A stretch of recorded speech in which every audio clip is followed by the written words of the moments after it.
राम राम खम्मा गणी। क्या हालचाल है आप सभी के। आशा करता हूँ कि आने वाली जो क्लासें हैं जो आपको मिल चुकी है वो आपको बहुत पसंद आ रही होगी। आज देव जी छठ है तो दिमाग में आया कि आप सबको जो है देव जी छठ के बारे में जो है देवनारायण जी महाराज है उनके बारे में आपको बता दी जाए, जानकारी दे दी जाए। पहला तो देवनारायण जी महाराज जी जय बोल दो है कोनी। और मैं थाने कॉलेज की तो हमारी टेक्निकल टीम है जो वो एकदम बढ़िया काम करे कि मैंने यूनिवर्सिटी तैयार रखे कि आज रो जो दिन है उन्हें बारे में तो बता ही दो। तो बढ़िया बात है। देवनारायण जी अपने राजस्थान में लोक देवता के रूप में जो है पूजे जाते हैं, आपको मालूम ही है। इसके पहले हमने जो है रामदेव जी के बारे में पढ़ा था। कल गणेश चतुर्थी गणेश जी की जो स्थापना दिवस कहते हैं, स्थापना हुई थी, तो उसके बारे में भी हमने जो है जानकारी ली थी। आज जो है सारी जानकारी हम लोक देवता देवनारायण जी जो है उनके बारे में लेंगे।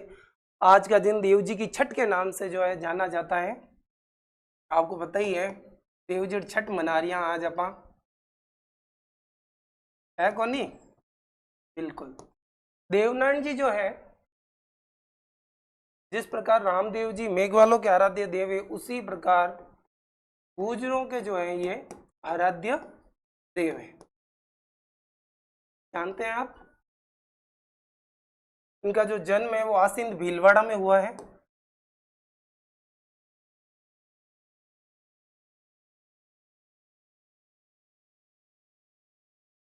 कब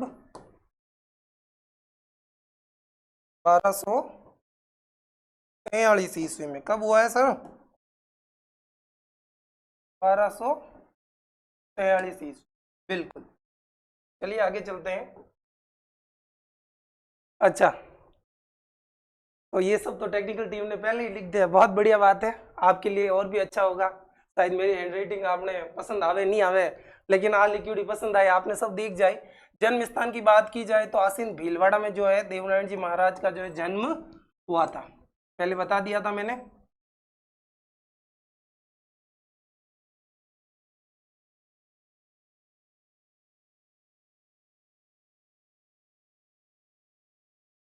ठीक है ना सर? कब हुआ था? 1243 में। बिल्कुल, बहुत बढ़िया। आगे चलते हैं। पिताजी का नाम सवाई भोजी था।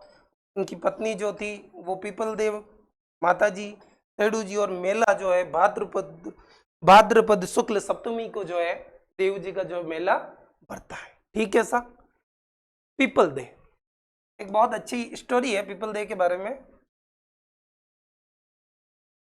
स्टोरी मैंने अपने मारवाड़ी में कही कहवा दादा दादी के होता है ना जन का एक बात, एक बहुत बढ़िया बात है कि एक पीपल देव जी का जन्म हुआ था तो उनके बचपन से ही जो है सर में सींग, ऐसी दंत कथाएं हैं, सर में सींग और उनके जो शरीर पर कोड उगड़ा हुआ था।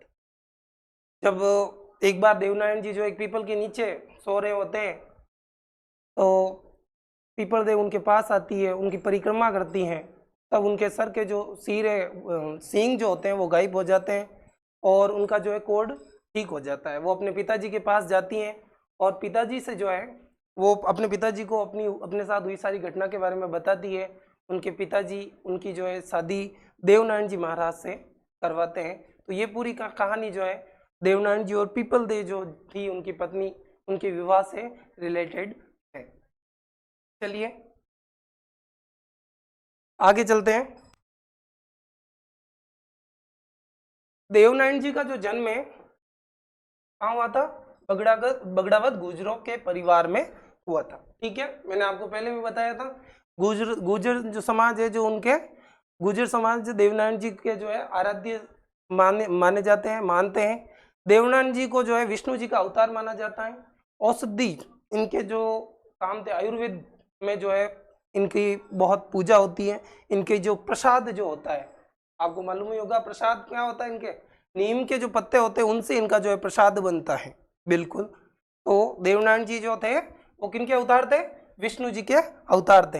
आपने पता ही है, अगर एक बात भगवत गीता में भी लिखी हुआ है कि भगवान श्री कृष्ण है या विष्णु जी है जो को कियो तो कि इन दुनिया में जित जित पाप जिन उनके एक देव आत्मा जो है उन्हें जन्म रहे ना तो इसी प्रकार जो इनका जन्म होता है और ये जो है पाप मिटाने के लिए कहते हैं कि इनका जो है जन्म होता है। चलिए आगे चलते हैं।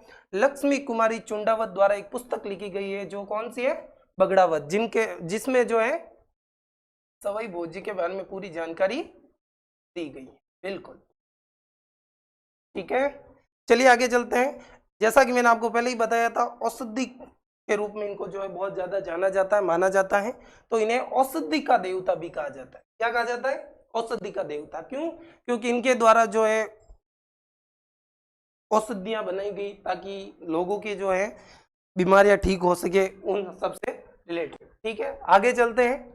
इनके मंदिर, जैसा मैंने आपको पहले बताया था, इनके मंदिर में नीम के पत्ते चढ़ाए जाते हैं। क्या चढ़ाए जाते हैं, नीम के पत्ते, जो कि किस रूप में होते हैं, प्रसाद के रूप में। जानते हैं आप, अगर आपने इनके बारे में पढ़ रखा है तो आपको मालूम होगा किसके रूप में जाना जाते हैं, प्रसाद के रूप में। चलिए आगे चलें। मंदिर में मूर्ति नहीं होती, बिल्कुल इनके मंदिर में जो है, देव जी का जो मंदिर है उसमें मूर्ति नहीं होती है, और उस मूर्तियों की जगह जो है, प्रतिमा की जगह जो है, ईंटें जो होती है उनकी पूजा होती है। किनकी, ईंटों की पूजा होती है। ठीक है, चलिए। देवनारायण जी की फड़ किस वाद्य यंत्र के साथ बजाई जाती है, जंतर वाद्य यंत्र। और रामदेव जी की फड़ रावण हत्था। आप जानते हैं ना, मैंने आपको बताया था कौन सा वाद्य यंत्र, रावण हत्था। बिल्कुल। और इनके देव जी के लिए कौन सा है, जंतर वाद्य यंत्र। बिल्कुल। और ये जो फड़ है अपने राज्य की सबसे लंबी फड़ मानी जाती है। ठीक है ना, सबसे लंबी फड़। और इस पर एक डाक टिकट भी जारी हो रखा है जो कितने रुपए का है, 5 रुपए का। ठीक है, चलिए आगे चलते हैं। देवनारायण जी की फड़ सबसे लंबी है, ये मैंने आपको बता दिया है। अपने राज्य में देवनारायण जी की जितनी भी फड़ जिनके लिए बाची जाती है, उनमें सबसे जो लंबी है वो किनकी फड़ है, देवनारायण जी की फड़ है।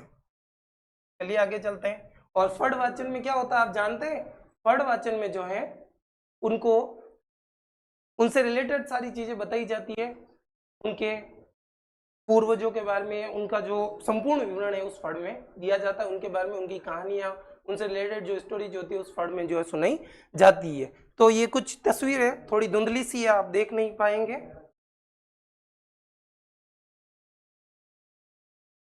ठीक है, ये है जो उनकी फड़ है। क्या है, क्या ये, देव नारायण जी की फड़। देवनारायण जी की क्या है, फड़ है। ठीक है, ये तस्वीर आप देख सकते हैं, कुछ इस प्रकार है, थोड़ी धुंधली सी है, लेकिन आपको इसमें पूरी जानकारी मिल जाएगी। इसमें जो ये आपको चित्र दिख रहे हैं, उन चित्रों के द्वारा जो है इन कपड़ों पर जो चित्र बनाए जाते हैं, और उन चित्रों के चित्र जो होते हैं, उन चित्रों के द्वारा उनके जीवन से संबंधित सारी जानकारी जो है बताई जाती है। इसमें आपको पूरे रूप से नहीं दिख रहा है, लेकिन फिर भी आप इनमें देख सकते हैं, ये जो चित्र बने हुए हैं, इन चित्रों के द्वारा जो है पूरा पढ़ वाचन किया जाता है। आगे चले हम। हाँ, ये भी बात बिल्कुल, सबसे लंबी होने के साथ साथ सबसे लोकप्रिय फड़ भी है।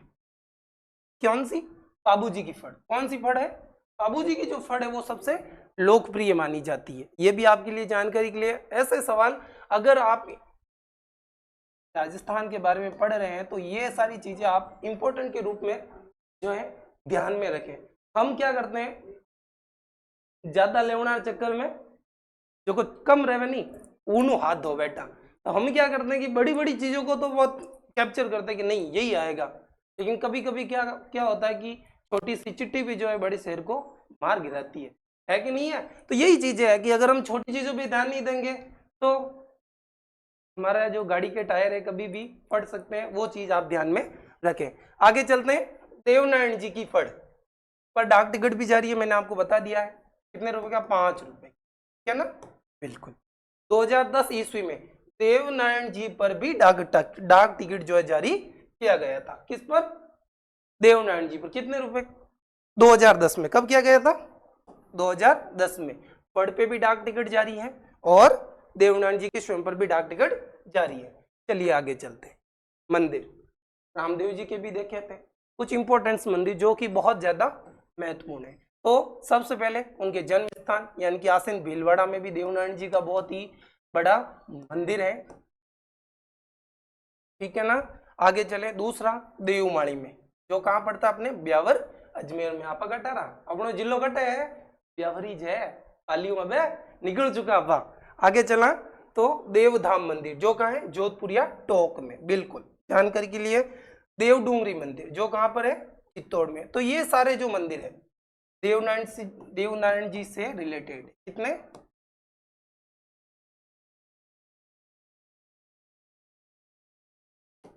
जो कि काफी महत्वपूर्ण है। अक्सर परीक्षाओं में जो इन मंदिरों के बारे में पूछ लिया जाता है कि ये मंदिर किससे संबंधित है या देवमाली में किनका मंदिर है, तो ये सारी चीजें जो अक्सर पूछ ली जाती है। तो एक और चीज, देवनारायण जी को जो एक युद्ध हुआ था जिसके कारण उनको एक गोठा के श्याम कहते हैं, क्या कहते हैं, गोठा के श्याम, बिल्कुल ये भी आपको ध्यान में रखना है। अगर प्रश्न आ जाए कि गोठा के श्याम किसे कहते हैं, तो वो किसे कहते हैं, देवनारायण जी को जो है कहा जाता है, ठीक है। आशा करता हूं छोटी क्लासें हैं आपको पसंद आ रही होगी।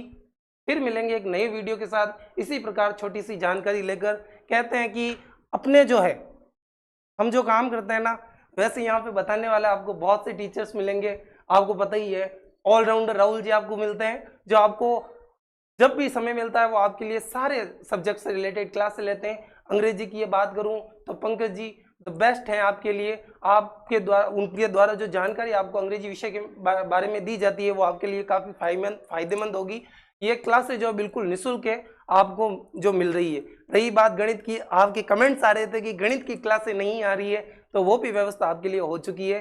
आपके लिए भागीरथ सर जो है गणित की क्लासें लेके आएंगे, तो उनको ध्यान में रखें। थैंक यू, धन्यवाद, फिर मिलेंगे।